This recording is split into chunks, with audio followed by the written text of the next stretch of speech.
Yes. Hi, welcome back to Wild Speculations. I'm Daniel. I'm Scott. This week we talk about episode 28, Within the Nest. And I'm going to apologize for my shirt. It's probably going to look like I'm moving in weird ways, so I'm going to try not to move so much. All right, fair enough. But we like to, when we can, we like to start with what we got right and what we got wrong. Right.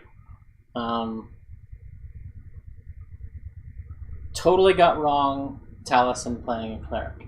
Yeah. We totally had that off the table because he's known for not, going out of his way to not overlap. Yeah. And I don't know that he will be overlapping necessarily because I've always said two people can play the same class, and depending on their place options, they can totally. Well, and a party of all clerics is arguably the most powerful party. Yeah. But he is a grave domain. Yep. In Caduceus Clay. Yeah. Which is an interesting name. And I know Taliesin has background studying ancient cultures and things like that. Yeah. And that name, the root of it is from the staff. Yeah. The healer. Yeah. So he has literally made the healer. Yeah. And I thought it was nice that it was a play on that, but it's also I'm wondering if he's gonna how well he's gonna be a fighter. Not well at all, I don't think. I think we may see him grow into it because it's also a play on Cassius Clay. I thought that too. Yeah, I don't know. But, so, I mean, he may pick up Tavern Brawler.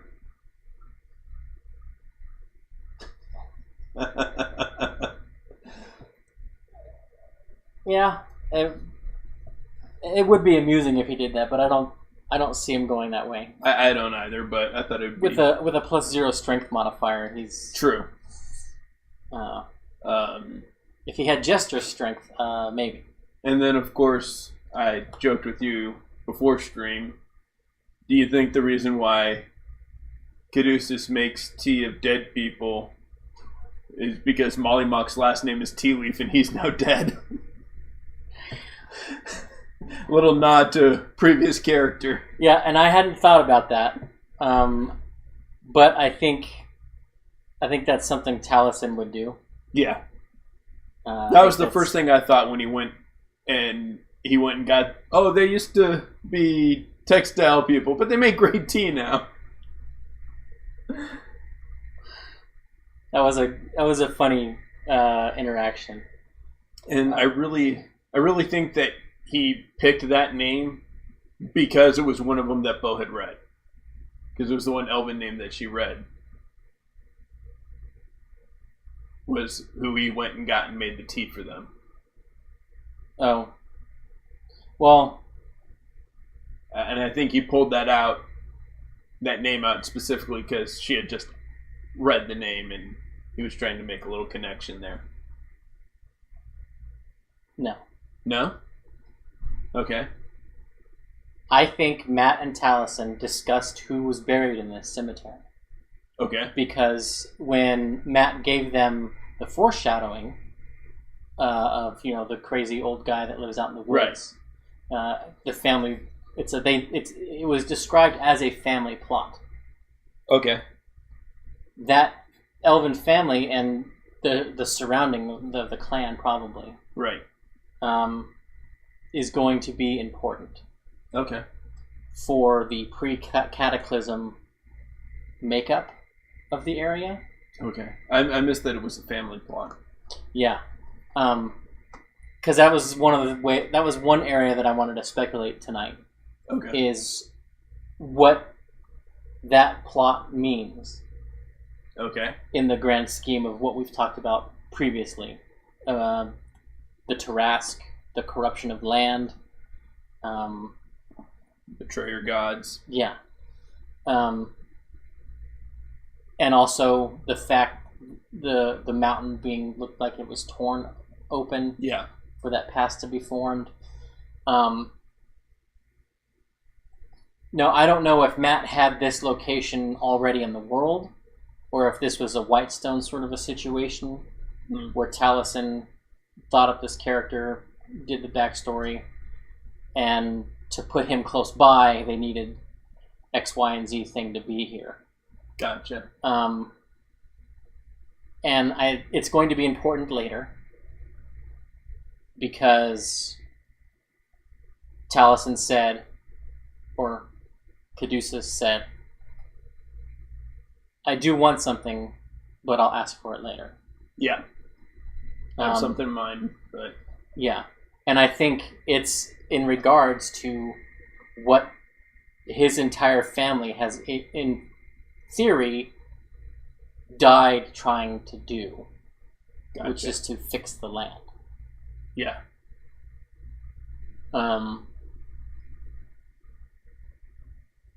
And very early on, we have Neela basically hinting, I could come back here to fix this. And then again at the end, offering. Yeah. Hey, well, basically saying, you can find us stay there. with them, we'll go there. Yeah. This is where my tribe is. I'll be going back, and I'll go back and forth to visit my tribe, but I will come and take care of this. Yeah. So that you can go with them. So, this episode had a lot of contrivances in it. Okay. And I mentioned to you, was it the PC Halo, which we talked about last week, I think? Mm-hmm. Of when Caleb was like, done. Yeah. Or was that Liam's way of illustrating exactly how much Molly's death changed him? Right. And my opinion that I mentioned when you brought those up is, no, I think that, because before they met him, he was like, we need to go in, hire whoever we see, get out there, we need to get this done. And I think it was just more, let's promise him whatever he wants and we can deal with either betraying him or fulfilling it later. Yeah. Kind of thing. Yeah. Or maybe even on some level he doubted that this guy's going to survive. Yeah. Which I think is also why Liam later made the joke. No one's got attached to... Yeah. Can we just sacrifice him?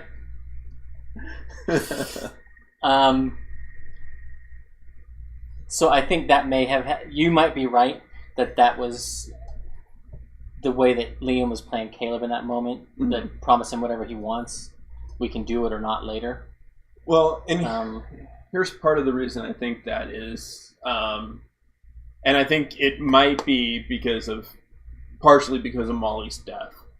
But since Molly's death, but then especially, he's been kind of more... Well, since the three got captured, he's been kind of more up front, in the front of the group. Yeah.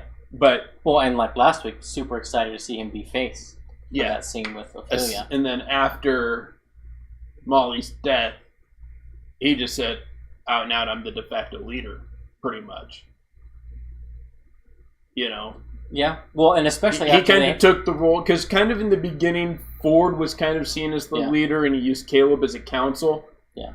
After Molly's death, because when Molly was still alive and after they'd been taken, it was kind of, okay, we'll decide this. There wasn't a clear leader. But then after Molly's death, Caleb was more like, I'm the leader, and he took counsel from Bo the way Ford did from him. Yeah.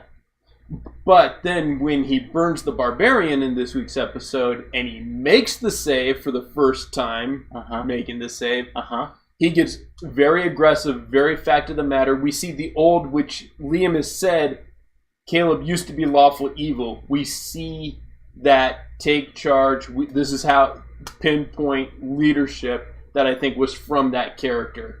Because he's laser focused with a purpose in that whole scene. Yeah. Even before. Yeah. And, like, Matt commented how he loves when the dice go with the narrative. Yeah. Like, how you want the narrative to go. When Neela's partner broke open the cage. Yeah. But did that already happen earlier in the episode without anyone realizing when Caleb passed that check? Maybe. Does Caleb is Liam now going to could he interpret that role, that success, as Caleb beginning to believe on some level that he's not as big of a piece of shit? Yeah. And I think it is, because like I said, we see him go back to that, very much like how I picture him when he was with Trent. Yeah. Because, hey, we've got these things to do. This is how we have to do it. Very aggressive, very take charge, very commanding. Justify the means. Type of character, which is very different from Caleb that we've seen. Yeah. We've seen hints of it, that could be a possibility, but we've not seen it. Yeah. And Thursday, almost said last night, we saw it. Yeah. And it didn't take full force. Well, when they started the raid, because he's just like, I move here, I move here, I move here. He was very laser focused on it. Yeah. But then once he saved that, it up to the next level. Yeah. Well, and I would also like to point out that this time Caleb planned almost everything. Yeah. And when they stuck to the plan, everything went great. Yeah. If it hadn't been for not botching that stealth check, right, things would have gone differently. Well, and the other side of that, and we've talked about this before with Caleb. Caleb is usually right. Caleb's smart. He knows, like with the bull incident. Yeah. He was right in what he did. He was wrong in his portrayal. Yeah. This time, he was right in his portrayal of how to do it. Because he wasn't this is it, no one talk, da-da-da-da. He wasn't the aggressive confrontational leader. Yeah. He was, in comic books, he was like the Captain America leader. Just the upfront, this is how we do it, and kind of inspired them to do it that way, rather than forcing them to do it that way. Yeah. Not that Captain America is a good analogy for Caleb, but that leadership style. Yeah. So. Well, I don't know. The last arc that made the headlines was Captain America's been Hydra all along. So. That story's old. That's gone. That was Tesseract rewriting history. Yeah. Yes, Caleb is Hydra Cap.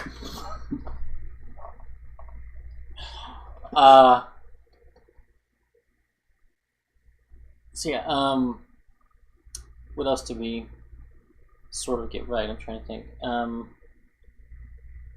We did get, well, it was one of those, you don't need a crystal ball to predict the obvious, but the finding of the partner and the child. Yeah. We knew that was going to happen because this was her last, Somali's last episode with them. Yeah. What else? I still, not that there was any like super strong new evidence this episode, because compared to the last two where I made the theory and then it got supported, but I'm still on board with Lorenzo being an Oni. Yeah, well, I mean, that's in my mind that was confirmed. With the finding of the children's bones in the bed, and I think the way that Matt has designed the basement. Mm-hmm. Is going to allow Lorenzo to reveal himself. Yeah. Because they have to go through all of his lackeys to get to him. Yeah. And we saw, so at Gen Con, we're going to see them go through the last two rooms. There's at least two. There may have been a third, but I think there's only two. Barring and I think any further trapdoors going lower. Well, yeah, and it was described that it had 4 rooms, like Keg described it as 4 rooms. Yeah. And they've gone through Well, 2, so maybe there's just... Well, I don't know if that little entryway counts as one room or if it's part of the first room. Right. But, yeah, so I don't know. But I think what's going to happen is they're going to face his other 2 lackeys. So it's the rogue and the bard. Right. That they're going to have to fight, which is going to be potentially a huge problem. Yeah. Depending on subclasses especially. Well, that bard we know has hypnotic pattern. Yeah. That's not a big room. Yeah, that's true. Chances most likely that bard has hold person. Right. Cast at a higher level, he can hit 2 people. Yeah. 3 people, depending on how high his levels are in the spell slots. You hold those people, let the rogue go to town on them. Right. So, yeah, it's going to be a tough fight, I think. Yeah. I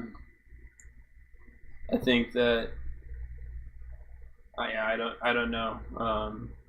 Again, I think, or we'll probably see Keg get whammied with Charm Person or Suggestion, or Crown of Madness, one of those mind control spells. Yeah, to turn her against the party. You can see that. Which would be in keeping because just about every episode she's been in, she has been involved with or the direct cause of someone in the group being attacked or dead. True.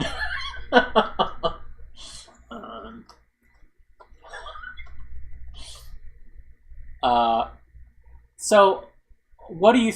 the other big thing I wanted to talk about was the interaction between... Well, difficult to say between Bo and Caleb, or was it Marisha and Liam?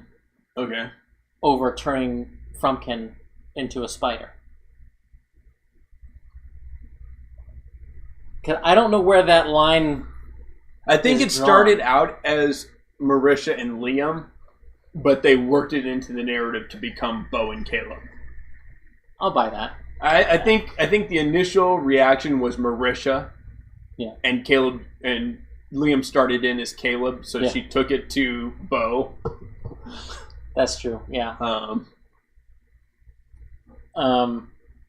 You know, and I think she was picturing like Charlotte's Web type spider, not like... Well, arguably, that's an even better infiltrator than... Like the wolf spider, yeah. Which is what I pictured. So, okay. Is it the elbow tarantula? I think is the common name. The one that has the yellow and red fur. Oh, I'm not sure. Because when I was watching the episode, I was like, I wonder if that's what the Frumpkin version, the spider version, looks like. Probably. Yeah.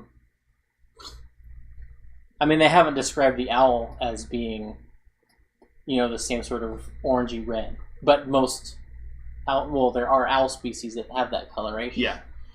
My headcanon is that whatever form Frumpkin takes, it's the orange and patterned. Yeah. Yeah. Yeah, kind of me too. That's why I bring it up. Yeah, no, that's my headcanon. And until Liam describes it otherwise, that will be my headcanon. Yeah, that's true.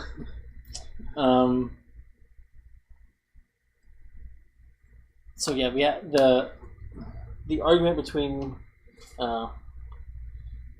Caleb and Bo about the spider. The other big change kind of in character and definitely another organic growth was Bo.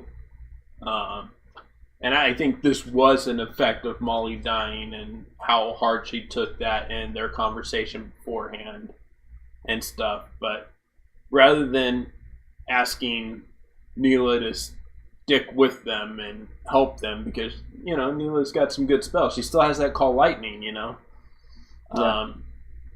She was like, no, get out of here. You have a kid. He's seen more than enough. Get to safety. Go. Yeah. Very insistent on that, trying to make someone's world better. Yeah. So, Yeah, for sure. Part of me was hoping that she would say, "Oh, I can summon some animals to help you."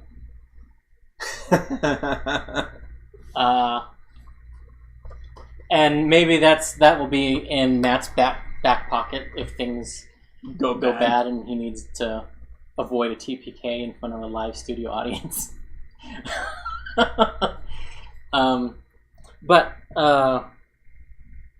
So we talked about Caleb acquiescing to Caduceus' request. Right. But even earlier than that, okay, there was probably another contrivance. Okay. Which was their decision to go to the Grove instead of to go to Shady Creek. Mm. Now, I think Taliesin told Sumali something. I don't think he told her what he was playing, but I think he told her where he could be found. For the express purpose of her using her scent bag. Yeah. Because the first time she did it, Matt described what she was smelling so that she could interpret the omens. Yeah. In this episode, she described. Yes. Without input from Matt. I think... See, I would see it more as Matt told her this would be a that's where they're going to find Molly? Not necessarily that's where they're going to find Molly, but just kind of gave her a guideline and let her describe the sense. I think the first time we saw... See, the way I took it, the first time we saw it, because this is her... She had a one-shot beforehand with a friend of hers so that her first time wasn't on Critical Role. Yeah. They said that at the end of the episode. And I think Matt described the cell smells and everything kind of in a teaching moment, and then was like, okay, this may come up. These are the type of feelings you'll get from the different places you describe it. Possibly, except she's essentially using Augur. Yeah. And that requires the GM to tell you. True. The signs. So either Matt talked with her and said, the Grove is where you can find help. Yeah. Or Taliesin said. And one of them may have... And I think it would have just been, this is a place more likely to find help. Yeah. Well, and I'm also, like, they were super keen. Like, I liked Ashley sticking to her guns that they needed to go hire the taskers. Right. Because even though Caleb was on that train... Yeah. Last episode, this episode, he was ready to get off that train. Yeah. And I don't know if that was a result of the text thread and somebody bringing up the fact, like what Bo did in the game. You know, right. This is their town. If we're asking around for people to go kill them, it's more than likely to get back to them that we're doing that. Yeah. Which is a solid argument. Yeah, it is. And going for the guy out of town is the strategic choice, but this is what, again, I've said this a couple times in a couple comment threads. This is one of those episodes that the conspiracy theorists are going to point to, saying that it's all scripted. Yeah. I mean, I don't believe that, but if you're looking for that, this is an episode you're going to find it. Yeah. I don't know. And the reason I don't think she knew that Taliesin specifically was there was the reaction, the surprise, oh, he's here, was the biggest from her. And it didn't feel faked. True. Well, yeah, that's true. And that's why I don't think she knew he was there specifically. Well, I don't think she knew he was playing a furball. Well, because that's what she reacted to, was when he was describing furball. No, I'm talking about the reaction when he said a figure pops out the door. It doesn't say furball yet. says, Taliesin, come on in. Oh. I did like Liam's comment. You're a random shopkeeper in the woods. Yep. Which also brings up the age-old joke that every tavern owner is a former adventurer. Yep. So you don't mess with them. Yeah. That's what you do when you hit 20th level and retire. You open a tavern for the next generation. Right. So yeah, Matt described this wall that was overgrown and a new wall erected. Right. And then that defense was overgrown. Yeah. And now there's this new one, and it now is being overgrown. And he talks about the age of the graves. Right. Correct me if I'm wrong, but the Cataclysm was 300 years ago? Oh. Or something like that? Something like that. Yeah. I'm not sure off the top of my head. I would have to pull out my book. Which I don't have in the inner here. ring, he described those graves as being 100 years old. Which means the outer ring is probably older. Around the time of the Cataclysm, if you're going 100 years. So that's why I think... That's... Yeah. And it's... Caduceus said the Wilde Mother was who he worshipped, basically. Who the graveyard was dedicated to.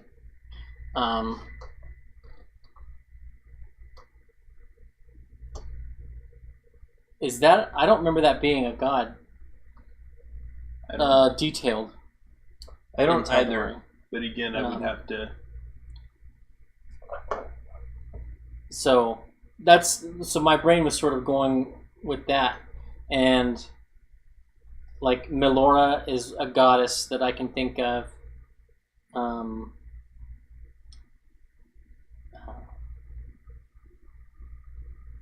But I don't think she's. I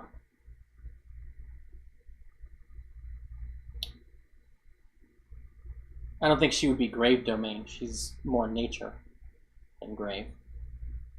But he also has that armor, and I mentioned to you, do you think he's going to multi-class druid later? Right. And he could. He could.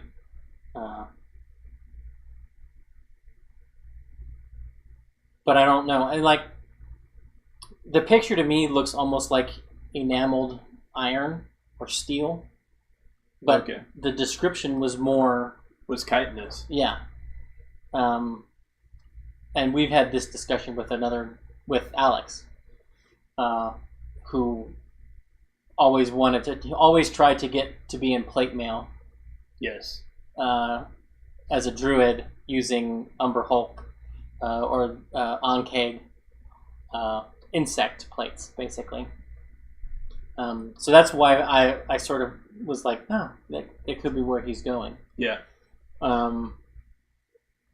And we don't know, because I don't think he really took that many attacks. I think just one, and I don't remember what the guy rolled.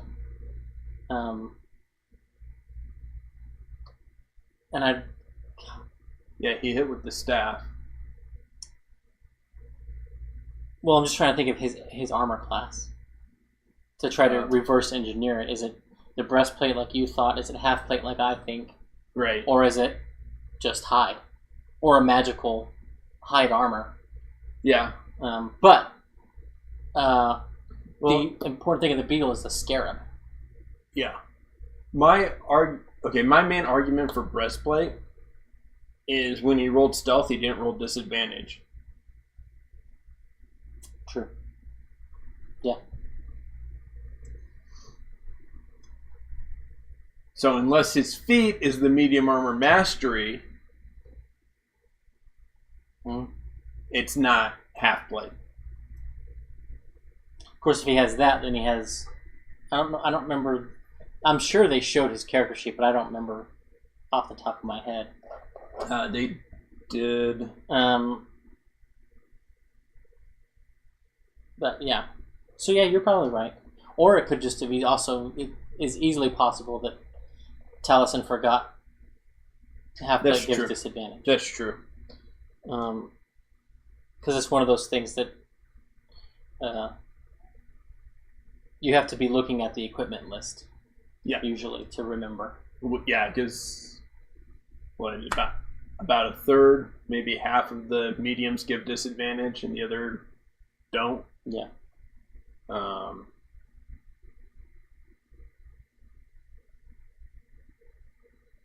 yeah, it's probably you're right. You're probably right. It is that is breastplate. Yeah.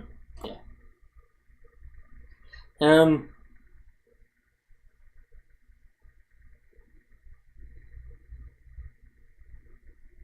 So, contrary to the trend that we've seen thus far from the Mighty Nine, the new guy divulges his backstory essentially immediately. Yeah. Yeah. And like I mentioned to you, the thing that, I found interesting is it was on one of the Wednesday clubs, and I can't remember for sure which one. I want to say it was the Hellboy or one of the Dark Horse comic ones.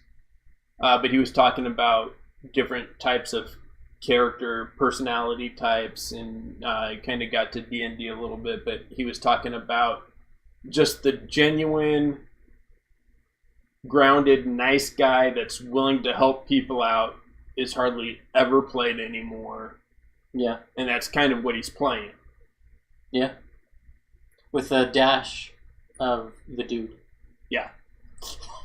Yes. As Liam pointed out. Yes, he just needs a bathrobe to go over that breastplate. Well, he basically answered the door in a version of the bathrobe. That's true. And he's offering them beverages even though he doesn't have enough cups for them. Yeah. Yeah.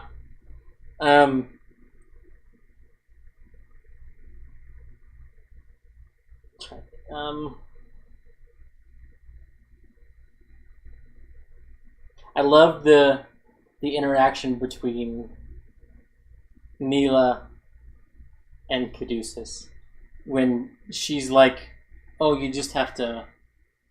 I just laugh along with them. I don't really understand them either. Yeah. And she described Caduceus as a normal furbolg. Yeah. Which I thought was... Well, the part that I liked and I think is going to come back if they ever go back to Zadash, or when they go back to Zadash, is when they were talking about paying Caduceus, Neela says, "Oh no, furbolgs don't need money." And Caduceus is like, "Yeah." And you can just see on Sam's face, "Then why did Puma charge me for the flask?" And so I can just see not going in, "I know for a fact that you don't need money because you're a furbolg. Why did you charge me?" Or at least if he talks to Jester about that exchange. Oh yeah, that's what she's gonna use when they go back. Or at the very least, the next time they're haggling over something, they're gonna try and work it down because you don't really need money. You're a furbolg. Yeah. A lot of traveling this episode, and a lot of debate and planning happening on that travel. Yeah. And some misunderstandings about where they were going, because when they left, Matt thought they were going back to Shady Creek Run. And like, well, no, we were going to discuss that and probably go back to the safe house. Right.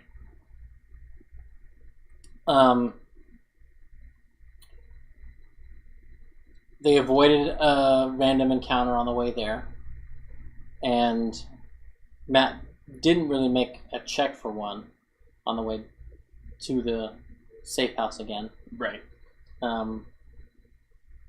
Now, one of the things that I was happy to see, Okay. that when they failed the stealth check, Mm-hmm. and they asked how far away we are, Matt said 70 feet. Because that is 10 feet outside the range of dark vision. Yeah. So I was very happy with that, because that gave them the panic, like we are technically within range to be fired upon, so we had better be quiet, kind of a thing. Which they then proceeded to argue for 25 minutes, right? Something like that. But for the sake of the audience, Matt can enforce the, well, you guys weren't whispering, so your characters weren't whispering. Because they've run into that in the past. Yeah. Where Liam has had to specify, we're whispering, but for the sake of the audience, we don't talk this. So I think that's just become a given. Yeah.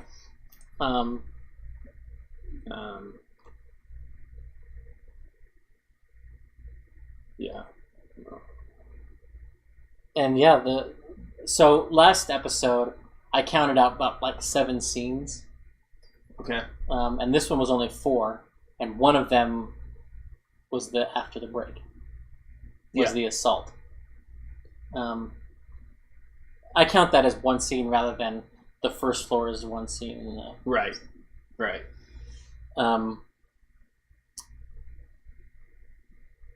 And yeah, I don't think. So I joked with you that tonight on Talks, that Crit Roll Stats is going to say this is the first time a guest star has told a main cast member how to play their character. Right. Because Somali's like, well, you're a furball, so you can disguise self once a day. Yeah. And then later, you can see Taliesin later when they're in the basement and she's dealing with, or about to deal with getting her family out. He's scrolling through D&D Beyond, and he goes, oh, I can. And then he's like, can I cast Detect Magic? Because I can do that, I guess. Yeah. Yeah. Which is why when you asked if I thought he had researched the Furbolg, I was like, no. Yeah. I wonder why he chose Furbolg. Which I'm sure we're going to get those questions tonight. Yeah. Because he's on tonight. Yeah. With Sumali and Matt. Yeah. So I think we're going to get a lot of character generation type questions. Yeah, I think so. I hope someone asked about Molly and, the tea leaf connection. Well, Brian might bring that up. I mean, that's a Brian question. Yeah, that's the same sort of sense of humor that he and Taliesin might share. That was like, that was the first thing that popped into my head when he was talking about making the tea from people. Yeah, I was like, oh, that's a nice nod.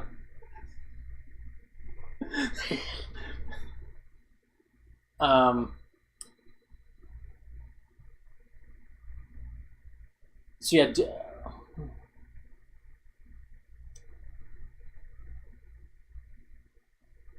I don't know if there's anything. Well, we saw him use thaumaturgy. Yes. And when we got back to the house, when we got back here, and you started looking up what thaumaturgy can do, right. And you were asking me, I knew exactly where you were going. I was like, yeah, I don't know. Yeah. I said that I think it was that he was using it as some sort of minor sensory effect, right. Which is more prestidigitation. Right, and I could see even with, and I could, they're kind of similar but different spells. Yeah. And I know prestidigitation can heat or cool an object, and so that made sense to me. I was like, well, can thaumaturgy do that? Because I know there's some overlap in what the spell can do. Yeah. And I mean, it's for a narrative thing, so it's not that big a deal. Yeah. It's not like a real mechanical thing. Yeah. But that was my question about, because he used the thaumaturgy to mulch the people, which I really liked narratively and everything. I really liked that.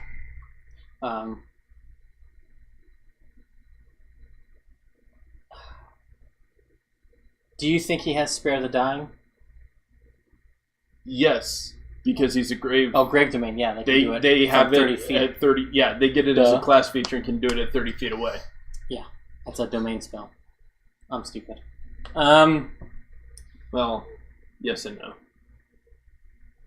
Because I'm trying to think of what other cantrips he's got. We know he has Guiding Bolt. Prepare.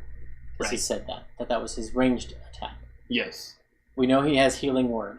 Yes. And Cure Wounds. Yes. And we know he has Thaumaturgy. Yes. Which would be one of the cantrips. Yes. So he'd have how many? Two other cantrips. I think at 5th level they have 3 cantrips. Don't they start with 3? Yes. They don't get a 4th one until 6th or 7th. Okay.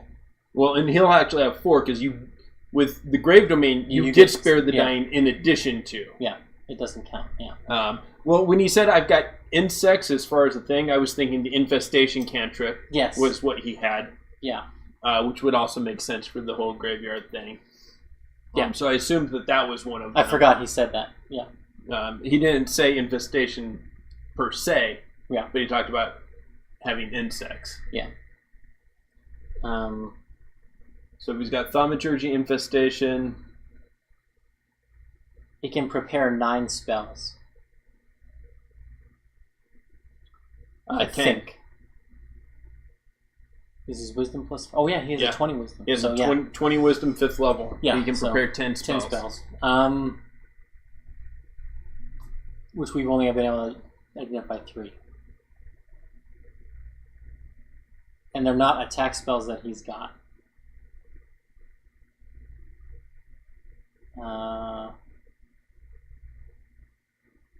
Do you think his other cantrip is Shillelagh? That would make sense. Because that would allow him to up the output on his staff. Well, maybe he does, and Matt assumed that he had cast it on his staff. Okay. And that's why Matt corrected him to roll a d8. Yeah, because he does have the shield. Yeah. And he was using the staff. One-handed, his staff does d6. Yeah. So, yeah. So, Infestation, Shillelagh, and Thaumaturgy. Spare the Dying as a bonus because of his subclass. Yep. And then Guiding Bolt, Healing Word, Cure Wounds. Inflict wounds, you think? Because they asked him about ranged spell attacks. Yeah, maybe. And inflict wounds is a pretty big hitter. Yeah, like we saw in the Jester Bow sparring. I cast it just at 3rd level. Oh, I do that much? Why is it every member of the Mighty Nine tries to kill Bo at some point? I mean, not... Because she is... not shot her. She is very punchable. And she would be the first to admit that.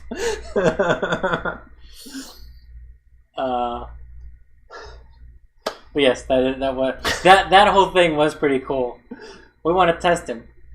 I'll shoot Bo.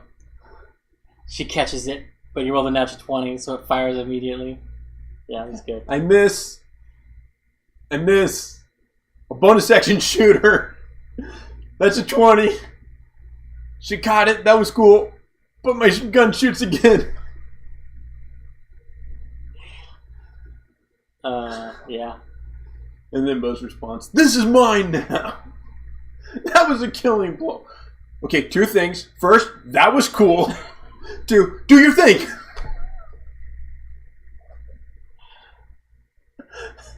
Which, I mean, we may, depending on how things go in Indianapolis, they may be wanting that spell slot. Yeah. Yeah.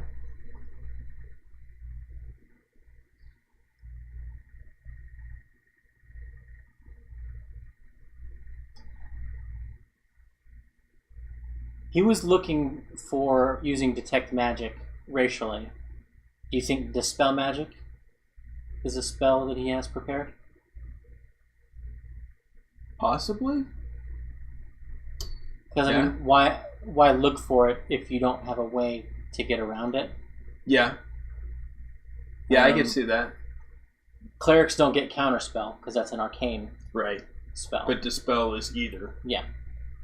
Yeah, he could have dispel magic. I could see that. Do you think he has Revivify prepared? Or do you think he learned from Jester's example and not bother prepare it unless you have the diamond? I think he has it. I think so too. And I desperately want them to use it on Yasha. Just because, like, all reviving magics on zealots don't require the material components. Right. And that's every level of bringing them back. So here's the question. Say he has it. Say he's got the diamond. Say in his excess of wealth, not considered. He's got the diamond. Yasha drops. He casts Revivify. He doesn't necessarily know he doesn't need the diamond. Does the diamond still get consumed, or does the spell ignore it? And he's like, "Oh crap! I still have a diamond." That would be cool. Yeah. But yeah, I want to see that come into play. Not that I want Yasha to die or anything.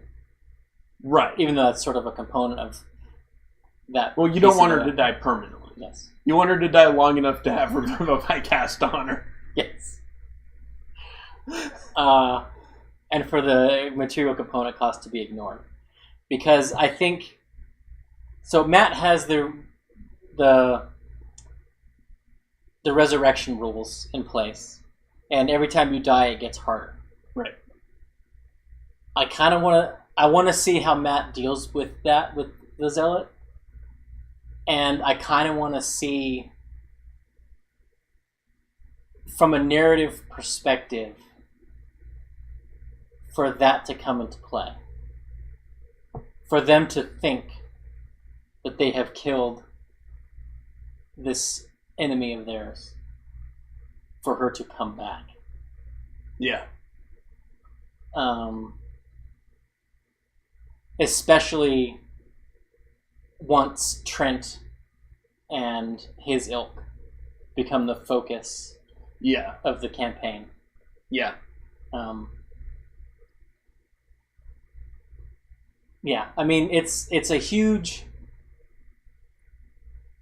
In a game where you don't have the resurrection rules that Matt has, having the Zealot out there just swinging away until death is powerful imagery and is great. And if the NPC last night didn't have plans for the Zealot and your guys' party, that's how that fight would have gone. Where he wanted her and you kept aside, and he was going to pick off your friends. Yeah. But yeah, so that's... I kind of want to see how Matt and Yasha deal with that, especially because, like, we don't know whether or not Yasha has died before. Right. Because she stated that she owes her life to the Stormlord. Right. So, did she die and come back? Yeah, maybe. I don't think Matt's going to hold that against her in the resurrection rules, if that is the case. Just because when a god says, "Yeah, you're coming back," that sort of skirts around. Yeah. I think that she either died and he brought her back, or she was at the brink of death and he saved her from passing over. Yeah. We haven't seen Caduceus' holy symbol described. No, we have not. And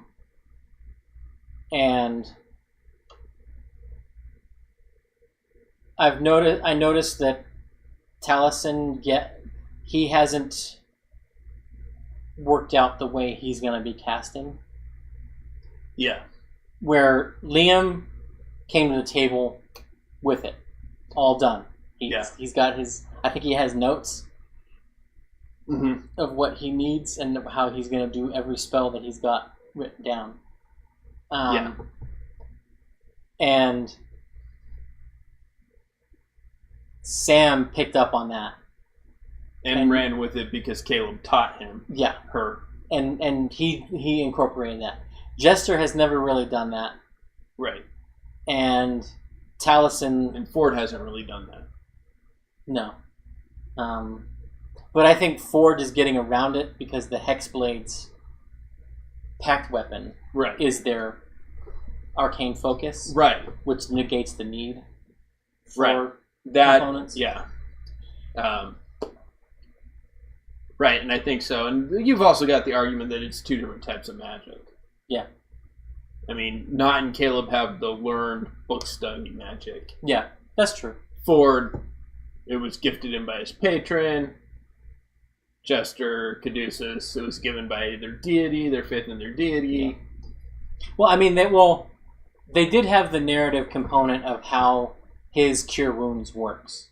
Yeah. With the growing of the moss, the lichen. And I think that may be what he does is, for a lot of things, is just, ends up being this plant, moss type stuff. Yeah. So, which would be very druidy. Yeah, which is why, I'm like, but that could just be the Furbolg influence coming in. Furbolg influence. But I do kind of want to see, because if he does multi-class into Druid,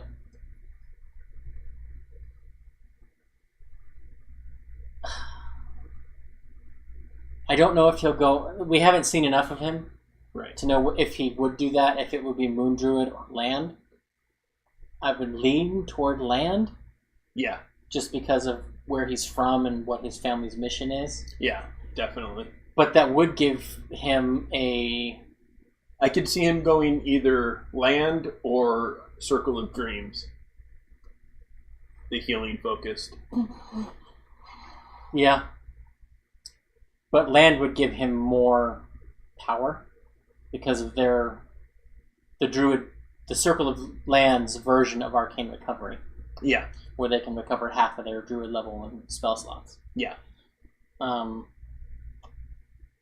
if he is going to be the healer, having that ability tossed in. Yeah. Replenish more healing spells. Yeah. But the other side is the Circle of Dreams gets a pool of healing dice. Yeah. That they can just throw out healing. Yeah, I guess it depends on how he plays, how the character is focused. Right. And what the future mission is. Right. And either of them are good narratively, because you've got the whole tending the land thing, Furbolg thing, but then with Circle of Dreams, I could see which is also touched by the Fae. Yeah. So, yeah.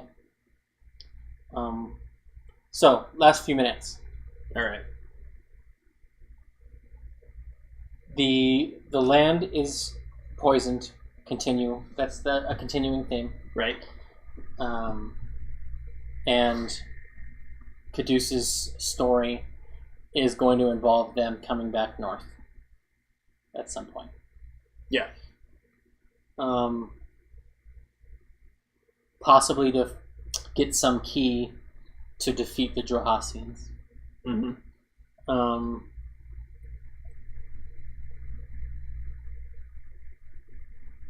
Ford, Jester, and Yasha will probably be unconscious. Yes. Unless they are going to be there. Right. In which case, Not is going to focus too much on opening the cages and continuing to fail, and it's going to cause a TP. But if they are conscious and they are not there, the only one of them that can do much of anything is Ford. Right. Well, because he can summon his weapon, and he can cast Eldritch Blast and whatever else he wants out of it. Right. Well, they do have Yasha's weapon on them at this point. Yes, but its special ability has been used. Right. And you have to attune to it. That's true. Yeah. So, I mean, it would still count as a magical weapon. Right. If someone was going to wield it. I mean, she still has Rage and Divine Fury. It's true. Sure. And she still has her Sprout the Wings. Yeah. So. Unfortunately, it's not going to do anything. No, probably not. To Lorenzo. Well, it will add damage. Yeah. It's just, he's not going to be afraid. Yeah. No. And I don't think... I wasn't talking about Sprout the Wings for Fear. No, just the bonus damage. Added damage once per turn while she's got it up. Yeah. But the only one of the characters going down there that can wield that sword is Keg. Yes. And she is too built around the dual wielding. And 3d8 is better than 4d6. Yes. So, and an extra chance to crit. Right. And we saw both the boon of haste and the negative. Bane, yeah. Oh, that was the other thing that we mentioned last week that happened this week. We talked about the danger of Caleb killing somebody in the middle of combat as opposed to at the end. Yeah. Now, he succeeded, and we talked about that. We talked about that earlier, yeah. But I was like, oh yeah, we talked about that. Yeah.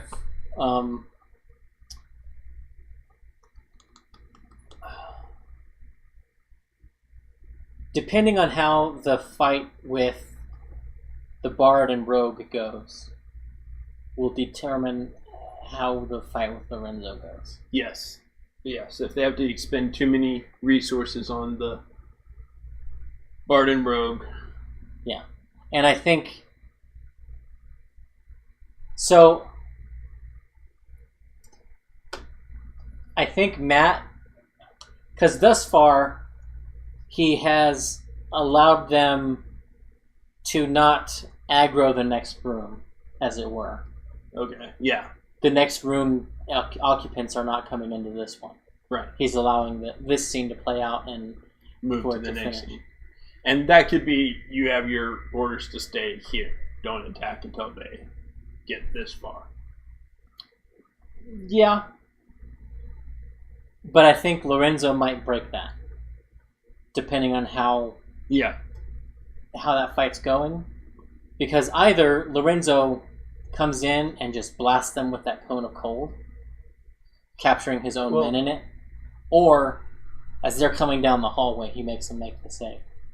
Well, here's my thought on that. It's going to depend on whether the others are at Gen Con. Okay. If they're at Gen Con, he won't come out because they'll get there and see their friends. Their friends will have the opportunity to join in. Yeah. If they're not at Gen Con, he'll come down so that the show ends with them defeating them before they get to go into the other room and find their friends who come back the next week. All right. Well, we will see Friday. Yes, and, Friday, not Thursday. Yes, Friday, 6 p.m. Pacific, which is 6 p.m. our time. Talks is about to start. We'll hopefully get some answers on Caduceus. Yep. And other prediction. Okay. It's dead easy. I mean, it's like saying the sun's gonna come tomorrow. They will continue to call him Deuces. Oh yeah. Yeah, that's a thing. We'll see you guys.